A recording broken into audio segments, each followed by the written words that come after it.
Well, hello and welcome to another edition of the Alumni House Vault. Really excited about this one tonight, Quacker. But before we jump in, let's get introductions out of the way. So if you haven't heard us before, tuned in, my name is Matt. I'm the Quacker.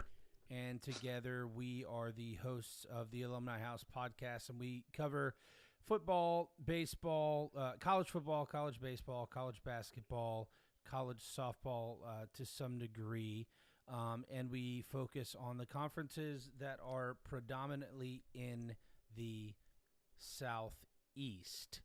That is both Power Five and others. So tonight we are gonna, like I said, this is Vault episode 2 or the Vault episode 2, and tonight we're gonna be looking back at the 2005 Rose Bowl. Now, don't get confused with the 2005 season national championship between Texas and USC. We are actually going to be talking about the Rose Bowl for two teams that earned their way in by way of the 2004 regular season, and that's Texas and Michigan. Are you ready to jump into it?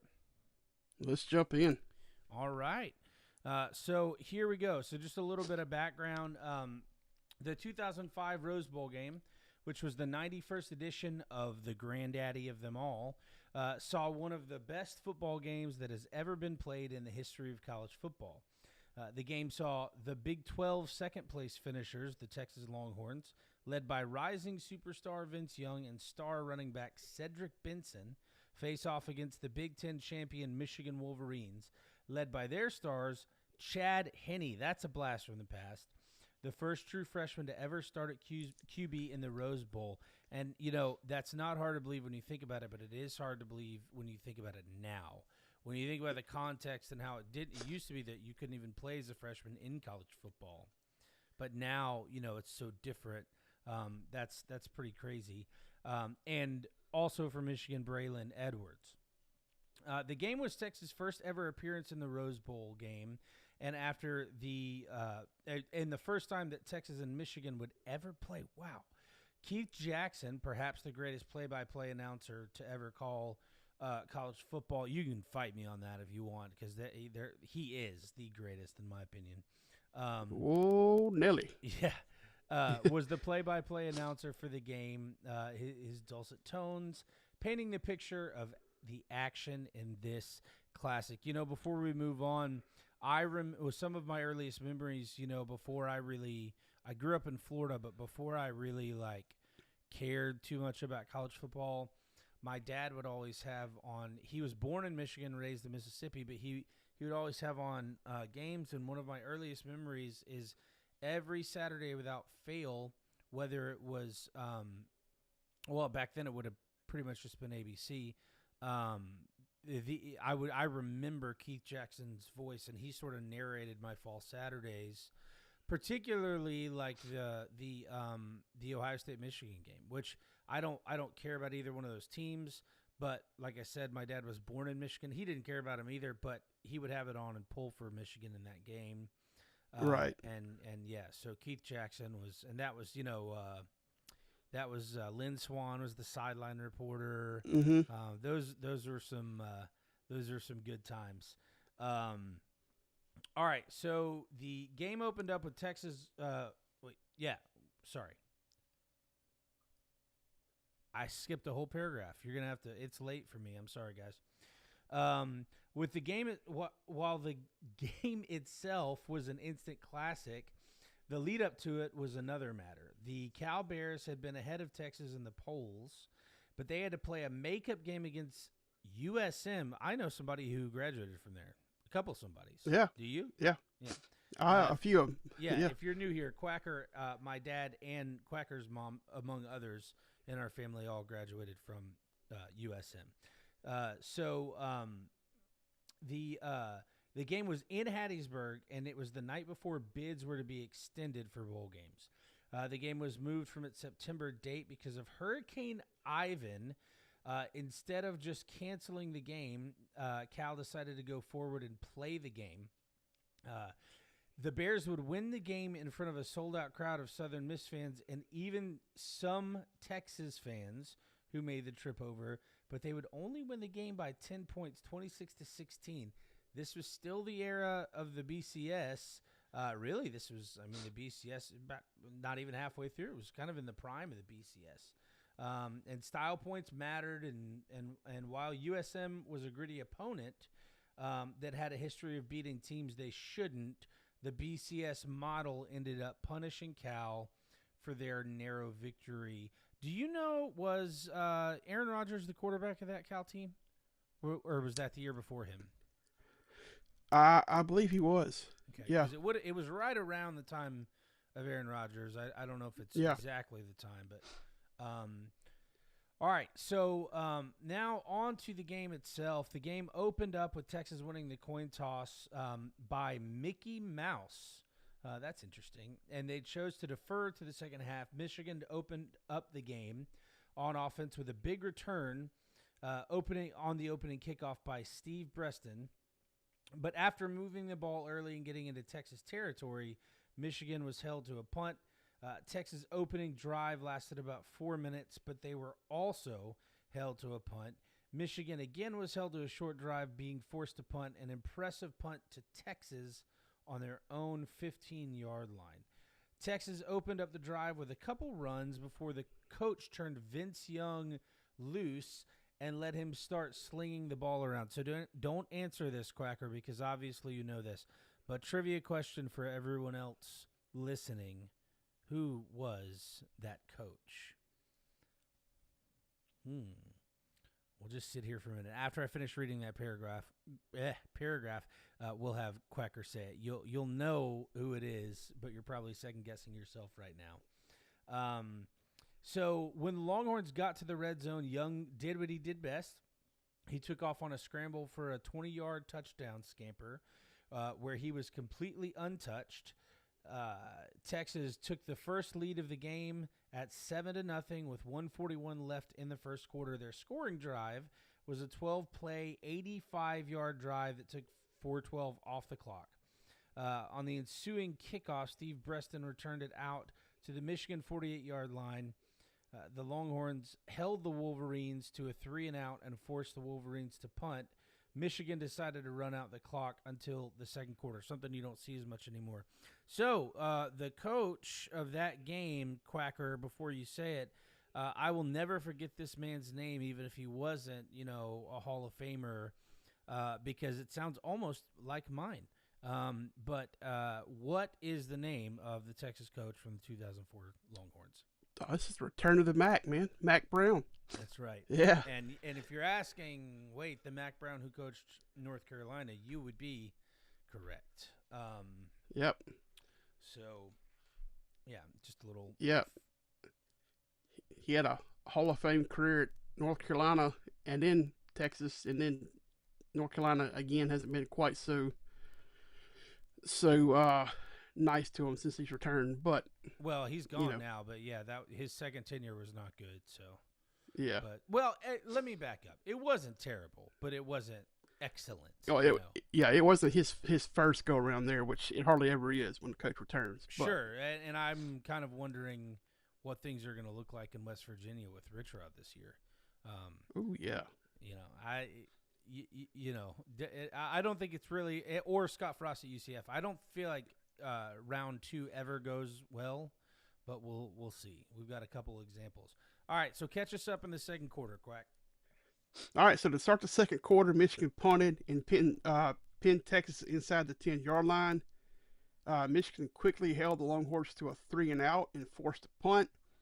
The punt came from inside the end zone and gave Michigan field possession around the 50-yard line.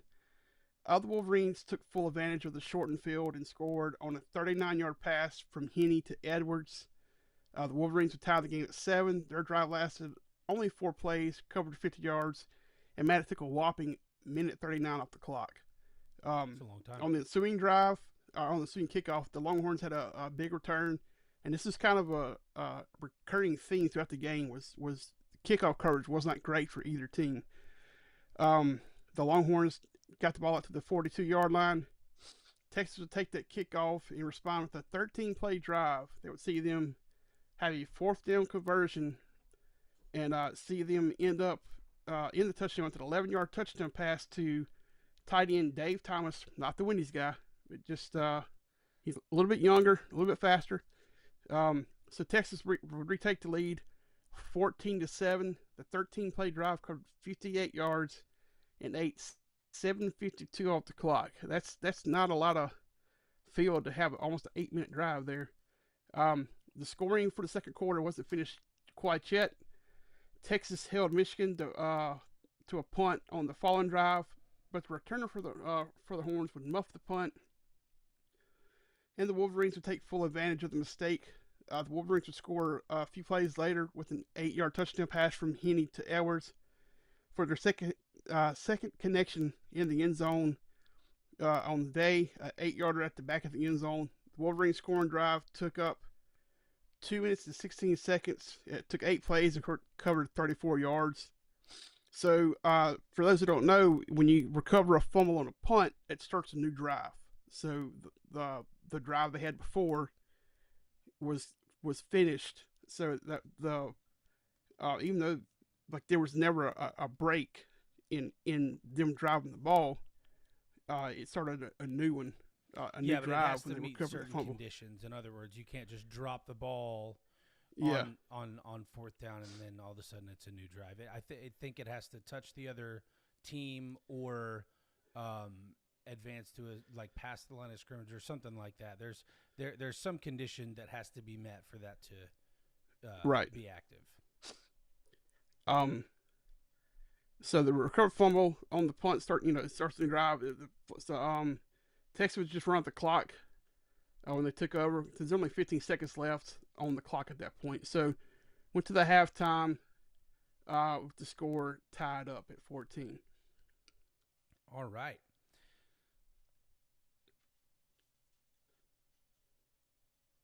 So now on to the third quarter. Coming out of halftime, the Horns started on offense. The first 5 plays of the drive, the offense was able to gain all of 12 yards, which, if you weren't sure, that's not great. On play number 6, Vince Young covered 60 yards and was never touched on his way to the end zone. So the Horns retook the lead at 21-14 on a 6-play, 72-yard drive that took 2:07 off the clock.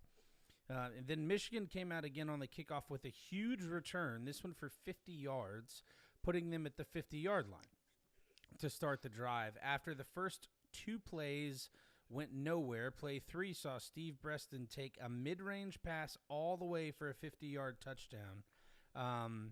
Michigan's scoring drive was all of 3 plays, covering 50 yards and ate all of 30 seconds off the clock.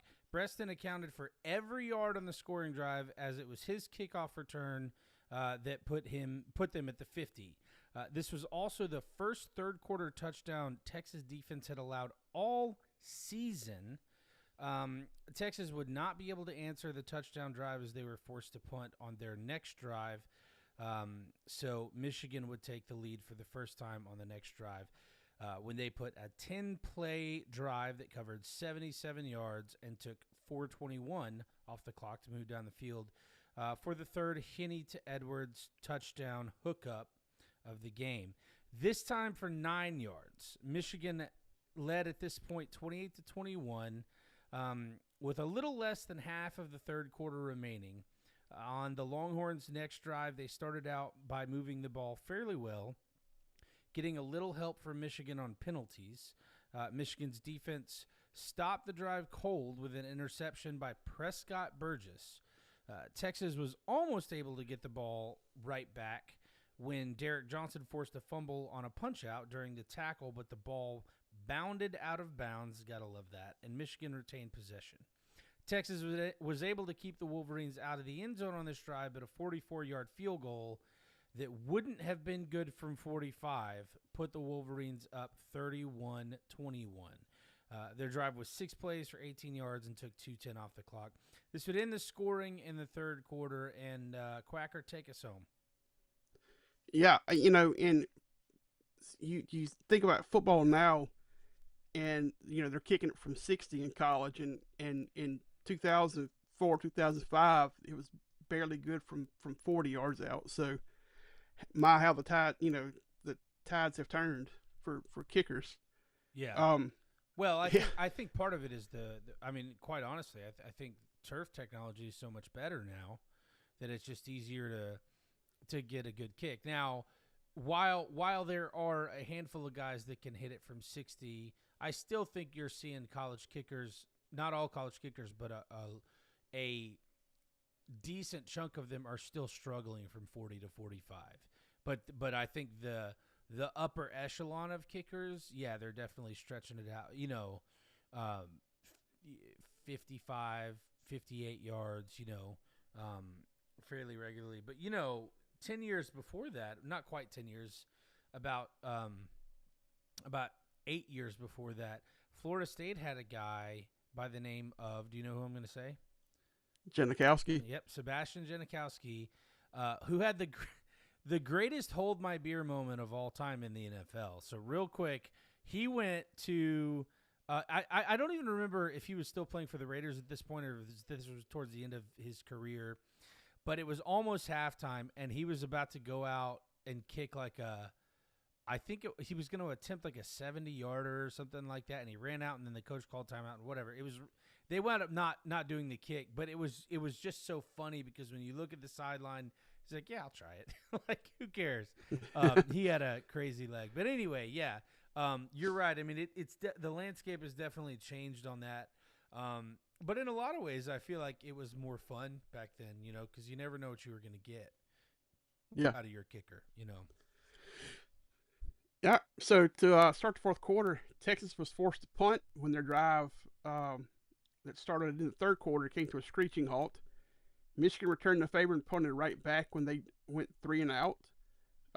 Texas, after a short return, would start in Michigan territory, the ball at the 49-yard line. Texas moved the ball through the air in part due to some Vince Young magic and getting out of some tackles behind the line of scrimmage. On 3rd and goal for the Michigan 10-yard line, VY pulled out some magic again, spinning out of a sack and scrambling for a 10-yard touchdown, pulling their horns back to within 3 at 28-31. The drive was a 7-play drive that covered 50 yards in 3:08 off the clock. Michigan responded to a 10-play, 60-yard drive that ate 3:42 off the clock and resulted in a 32-yard field goal to push Michigan's lead back out to 6 at 34-28. Texas would take over the next possession with 6:08 left on the clock, and the ball at the Texas 31-yard line. VY again just came out slinging the ball, and in 2 plays, the Horns offense had moved down to the Michigan 23-yard line. The very next play, VY changed play at the line of scrimmage, called a naked boot to the left side of the field, and would run it in from 23 yards out, going completely untouched, leaving Michigan defenders lying all over the field in the way, looked like a bunch of toddlers just sprawled out on nap time. Texas would retake the lead 35-34 on the 3-play 69-yard drive that took only 1:13 off the clock. Steve Reston would take the kickoff for Michigan. Surprise, surprise, it was another big return for the Wolverines, taking it back 53 yards to the Texas 43-yard line. The kicker is the only one who was able to stop him on the return. Well, that's sad that you're getting tackled by the kicker. Come on, man. At this point in the game, Steve Reston had 315 yards of all-purpose yards. If you don't know what that is, it's your combined yardage for the game. So his kick return, punt return, receiving, if he had any rushing yards, it all goes into one pot there. Michigan would take that huge return, but they would only get a field goal out of it, a 42-yarder to put them back in the lead, 37-35. Their drive was 5 plays for 18 yards, taking 1:52 off the clock. The Longhorns had a good return that put them out around the 30-yard line. There's 3:04 left on the clock. The Longhorns were down by 2. this is the point in the game when Mac Brown turned to VY and said, "It's on you, big boy." Vince Young led the offense to the Michigan 21-yard line, setting up a 37-yard game-winning field goal attempt. Michigan would set up a would try to ice the kicker. I think they called like 2 consecutive timeouts, which you can't do anymore. Yeah, you can't do that anymore. There was only 2 seconds left on the clock. Once play resumed, Texas's Dusty Mangum nailed a 37-yarder to win the Rose Bowl for the Longhorns. Final score: Texas 38, Michigan 37. It was such a fun game to watch. I remember watching this one live and just jaw on the floor at the end of this game. So Texas would finish the season ranked number 5 with an 11-1 record. Texas, of course, they would ride this momentum from this game to go into the 2005 season to a perfect regular season and a return trip to the Rose Bowl. This time they face USC for the national championship. The game would also come down to the final drive and the final play before Texas secured the victory in what is widely called the game of the century. By playing in and winning the 2006 Rose Bowl, the Longhorns would fulfill Vince Young's promise during the 2005 post-game trophy presentation when he said, "We'll be back next year." So the 2004 Longhorns, the team would end up with 21 players who would eventually be drafted. Some of the more recognizable names in 2005, Cedric Benson was 4th overall. Derek Johnson was 15th overall. In 2006, you had Vince Young, Cedric Griffin, and David Thomas drafted. 2007, so Aaron Ross and Michael Griffin. And in 2008, you had Jamal Charles and Jermichael Finley drafted off the team.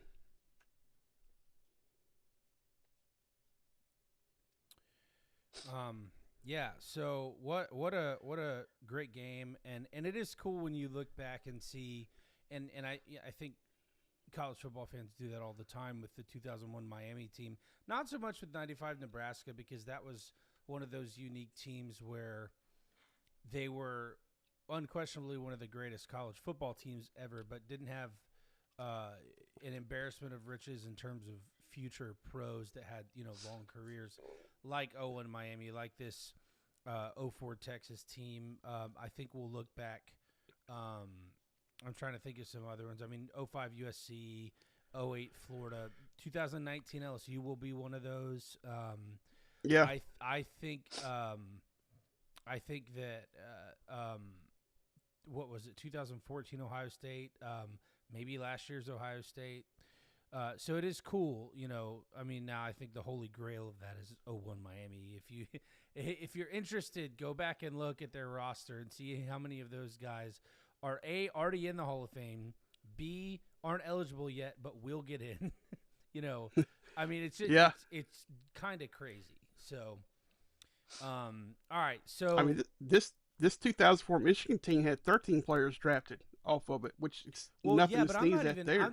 That's what I'm saying. I'm not even talking about just drafted. Like, that's impressive to have 13 players drafted. But I'm saying this is a unique situation with this team, the 05 USC team, those teams I named, and 01 Miami. Yeah, it's not 13 players get drafted and half of them don't get signed. It's 13 players get drafted, 11 of them have 10+ year careers, 6 of them are you know what I mean? It's like, it's crazy when you think about stuff like that. So the 2004 Michigan Wolverines team would end up with 13 players who would eventually be drafted. Did you just read that, or did you read Texas? I read Texas, but I just stated that. Sorry. Okay. Yeah. You it's too late for you to be doing stuff like that. You threw me off. I didn't think you did, but then I was like, wait, am I? All right. So anyway, let me start that over. So that 04 Michigan team would end up with 13 players who would eventually be drafted. And some of the more recognizable names from that team were 05, Braylon Edwards, 3rd overall, Marlon Jackson, 29 overall. And then in 06, Jason Avant, Tim Massacoy, and in 2007, Lamar Woodley and Steve Breaston. All right. So, did you have something to say before we jump into the notes? I was just thinking about like when I was watching the game when I was getting ready to talk about these notes, and they said Tim Mascoy. I was like, well, that's a name I haven't heard in a while. I mean, Yeah. like I'm trying to remember who he played for. You know, it seems like he played for maybe the Jaguars at some point in his Well, career. there was another Massacoy too. There was he had a fun name to say. Mascoy wasn't the only fun name. His first name was fun too, and I can't remember who that was. They may have been related, but that's who I think of when I hear that. All right, so Braylon Edwards set these are notes from the game. Braylon Edwards set the Rose Bowl record with 3 touchdown catches. Steve Breaston's 315 total yards was the Rose Bowl game record for all-purpose yards in a game. Young's 10-yard touchdown run in the fourth quarter was similar to the one they would end the game a year later against USC. Perhaps a bit of foreshadowing, maybe.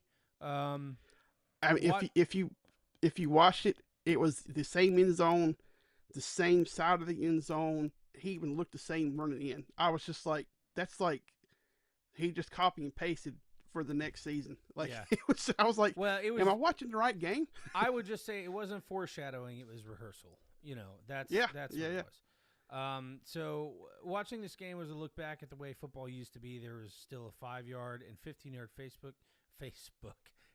mask penalty. The kickers didn't have the leg that kickers do now. We talked about that. They were almost outside of the range when they were at 40 yards.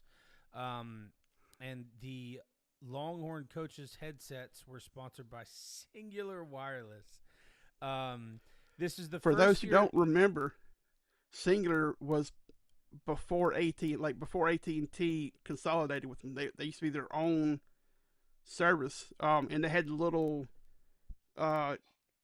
stick figure guy who was like an X, and he had a little dot for a head. But they consolidated with AT&T back in the early 2000s. And back then there was Singular, there was Sprint, there was Alltel, there was Bell South, I think, because I think my first phone was Bell South, and that was I don't know 2003 or something like that. And that's funny. I hadn't thought about that in quite some time. All these people who are used to 3 cell phone carriers. We're not talking about. This wasn't like Mint Mobile or these other like cheap. These were all major carriers. There were just 10 of them. There weren't 3.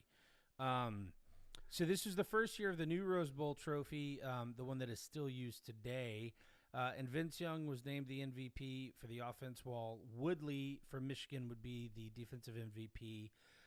This was the first time in Rose Bowl history that they named both an offensive and defensive MVP. And this is the first Rose Bowl game that a Big Ten team appeared, or that a Big Ten team appeared that a Pac-12 team wasn't their opponent. And of course, that was because of the BCS rotation. Now, if memory serves correctly, and I could be wrong, this happened at the conclusion of the 2004 season. I believe, and again, I could have my years off, but I think 2006 season, so the 2007 games, so in other words, 2 years after these games, was the first year where the BCS had a dedicated national championship game, because for the first several years of the BCS, there were 4 bowl games that rotated. It was the Rose Bowl, the Sugar Bowl, the Fiesta Bowl. What was the 4th one? It was not the Cotton Bowl. Was it the Peach Bowl? No, it was Orange Bowl. Orange Bowl, right. Those 4 rotated, and then I believe in 2006, it was either 2005 or 2006, but I'm almost certain it was 2006. They added a 5th game, so those 4 games would still play. So, for example, the 2006 Fiesta Bowl was played in Glendale, Arizona, and then a week later they played the national championship also in Glendale. So they still rotated the site, but they kept the bowl game. But obviously, as a result, because the Rose Bowl is traditionally Big Ten versus Pac-10, and then with when the BCS started, took over the highest bid Big Ten or Pac-10 team would typically be in the national championship game, which would take them away from the Rose Bowl after they started that. So, that's some interesting stuff. And I will tell you something. Bowl games don't do this anymore, really. I don't think it's an official rule, but I think it's kind of like if you're not a quarterback or running back or maybe a wide receiver, you're not going to win the Heisman. That's not a rule, but that's just how it is. I feel like nowadays you only see players from the winning team get post-game trophies, but I'm going to be honest with you. There are games, and it happens every year. I'm not saying it happens a lot, but there are games when the losing team has a player that deserves recognition as the best player on the field. And I get that there's two reasons why they do that. One, they want the player there to present it, and a losing player likely doesn't want to be there. But, heck, in today's day and age, they don't even care about the game anyway, most of them, so just give it to the best player on the field. But I think that's cool that A, that they did offense and defense, and B, that they weren't afraid to give it to a Michigan player, even in a loss. All right, so that great recap. This was not a game that I remembered until we started talking about it, and then I kind of went back and watched a few highlights and then forgot about it again, and then watched a few more. But great game, and obviously takes you back. So if you haven't been with us for a long time, I've said this a few times on air. I am of the opinion that about 2005 to 2015-ish was the golden age of broadcast television football. College football. That was when you had College Game Day was at its height. It wasn't super silly. Corso was still, killing it. You had Pac-12 After Dark that went till like 1 a.m. Maction. Yeah, you had Maction. There were Tuesday, Wednesday games. Thursday night games mattered. There was always one Thursday night game. Sometimes it was SEC versus, sometimes it was ACC versus. But the Thursday night games always mattered. It's not to say that I think college football is terrible now, but they did little things like, and Quacker knows that I hate that they did away with this. They used to stick with the review. They would like on the broadcast, if they went to review, they would stay with it. They'd show you 10 different angles. They'd talk about it. And now they have their rules analysts, but there's such an initiative on get in and get out with the review. If it's going to take longer than a few seconds, they're gone. And half the time they come back and just tell you what the decision was instead of all the drama that goes along with it. And they're taking timeouts with 30-second timeouts. So it's just different. And so I feel like this is what's cool about this and nostalgic about this is that this was right at the dawn of that. And we didn't know it at the time, but right at the dawn of what was going to be just a really incredible, next 10 or 12 years for college football. Mm-hmm. Yeah, and it's fun going back and watching these older games because you'll see names that you remembered but haven't thought about in years. Like, oh crap, I forgot about that player. He was awesome back in the day. Yeah. It's also back when the refs wore white pants. Yeah, yeah, yeah, and then seeing the Pac-10 before they had expanded. And the SEC had 12 teams, and it's crazy going back, and then you see some of the sponsors and stuff. You're like, holy smokes, they're not even in business anymore. Yeah. I mean, yeah. It's that's really like cool. If you ever get curious, those who are listening, go online sometime, and you'll have to work to find them because not every game is like this. But particularly with older games, like if you Google like any game that you can think of that piques your interest from the 90s, it's fairly often that you will find a YouTube video with the full game that has the commercials intact. And man, that's cool to go back. If you lived in the 90s, if you didn't, you probably don't care. And I get it. But, yeah. it is cool to see. Yeah. Oh yeah. Yeah. And this has been a fun trip down memory lane for me doing research on this stuff, and I know it's been fun for you, like talking about it and stuff, because this is stuff that we grew up like watching and talking about, and just you know loving. So it's a lot of fun to go back and revisit these games. Yeah, and for me in particular, so this was my freshman year of college, my first semester of college. And what I did my first semester of college is my high school started really early. Uh, so I had to my bell rang at 6:55 a.m. Now we were out at Ooh. 1:45. So we had the whole day basically to do whatever we wanted, but we were in school from 7 a.m. to 1:45. But my senior year, I was 7 a.m. to like 11:30. I didn't have my last two classes, so I scheduled for my freshman year of college. I scheduled all of my classes as early as they offered them because I thought, well, I'm used to it now. Let me get them done and be done. Well, what that translated to, and I had one night class. And what that translated to is I would stay at my friend's house way too late because I didn't have high school the next day and wouldn't go to my first class. Or I would tell my parents I was going and put a pillow and blanket in my Explorer and sleep in the back of my Explorer during class. I would do that. And then I would tell myself, well, I'm going to go to my night class. I'll just have to retake this other class. And my friends, as it started to get to be fall, they'd say, hey, let's go fishing, right before my night class. And then we'd just stay. So I say all that to say, while it was a colossal failure my first semester, where I don't think I had a single usable credit from that semester, I had a lot of time to think about and focus on football. And I did. I took full advantage of it. So, Back all in the right. days where responsibility was not a thing. Yeah. Well, I mean, it was a rude awakening because the next semester I had to actually care. But yeah. So Right. yeah, this has been a lot of fun. We've got some more episodes coming your way, and we will keep you up to date. We may have another one for you tomorrow. So, unless you have anything else, thank you guys for joining us. And don't forget to keep an eye out for the next edition of the Vault. We've got a couple more of those before we jump into actual football talk. So, thank you guys for joining us and have a great week. We will see you guys next time.